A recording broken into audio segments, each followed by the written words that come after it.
Chapter 16, Know How to Speak Fluent White Man. America is the land of milk and honey for the white man. James Brown said it's a man's world, but if he was more specific, he would have said it's a white man's world. They are in control. Unless you want to go off the grid and be a nomad, you're going to inevitably deal with white mankind.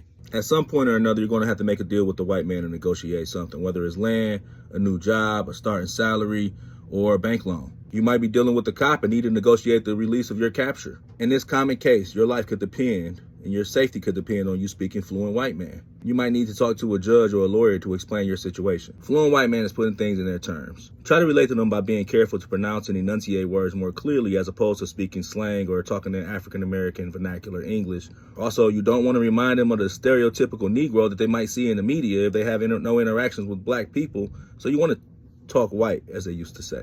If you use more advanced terminology, they might think of you as the respectable Negro, not like all the others. This is what you want them to think when you need to speak fluent white man. Even though you're a nigga just like your cousins and them, you don't want the white man to think that. And one way to influence that is through your speech. In more casual or professional settings, like in a job or a business setting, speaking fluent white man involves knowing their interests and being able to speak on them. Of course, the white man loves sports, in particular baseball. So make sure you keep up with sports references. They love pets, so make sure you don't talk bad about pets. Don't talk about beating them or leaving them outside. The more fluent white man likes golf, sailing, watches, and Fox News. The liberal white man might like NPR. They really don't know about the struggles of black people or poor people, so don't go into depth about those things. To get to know more about white men and their like, just pick up a magazine with a white man on the cover to find out what the fuck they're into.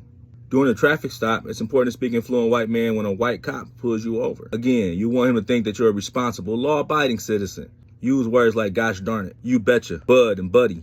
Holy cow, holy smokes, holy mackerel, and my favorite, oh my word. Use shit they heard growing up. So in turn, you can be more relatable and more likable and maybe more human. Again, this is all about your safety. Speaking fluent white man means taking some of the bass out your voice and changing the tone to sound a little bit more like a white man. You might use a higher pitch and talk through your nasal passage. This is how you disarm them with your words. Speaking fluent white man isn't always to be used. With some white men, like white men who want to be black, you can be yourself. They will consider it an honor that you speaking to them like you're one of their homies. You call them my nigga, you gold. Speaking fluent white man doesn't mean you're a sellout or trying to be someone you're not.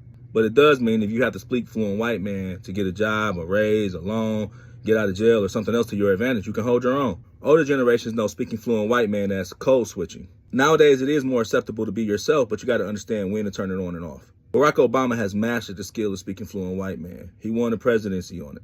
If you want to study somebody, start with him.